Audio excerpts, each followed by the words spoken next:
Soon they approached a tunnel. Falcon didn't like the tunnel. It was curved and he couldn't see.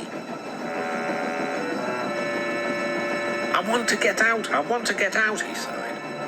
One moment everything seemed safe, then suddenly...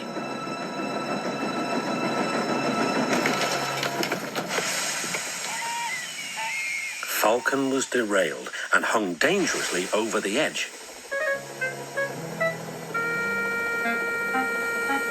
Duke bravely held on with all his strength. "Stop shaking," he called. "I can't hold you if you shake." Duke's driver and fireman worked quickly to make the two engines safe again. Then came more trouble. "Water!" cried Duke's fireman. "Duke needs water, quickly!" Luckily, there was a workman's cottage nearby. Soon everyone was passing jugs, buckets, kettles and saucepans filled with water until Duke's thirst was quenched. All the while, Duke was building more strength. At last, with everyone's help, he was able to pull Falcon back onto the rails.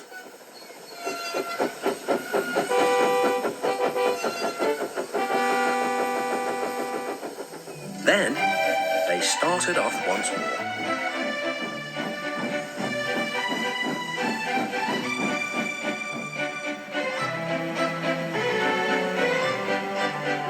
The manager was waiting at the top station.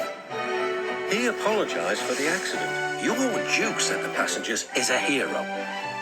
He stood firm like a bulldog and wouldn't let go." Falcon was grateful too. "Thank you for saving me, Duke. I don't know why you bothered after I'd been so rude." "Oh well," replied Duke. "You just had a new coat of paint. It would have been a pity if you'd have rolled down the mountain and spoiled it."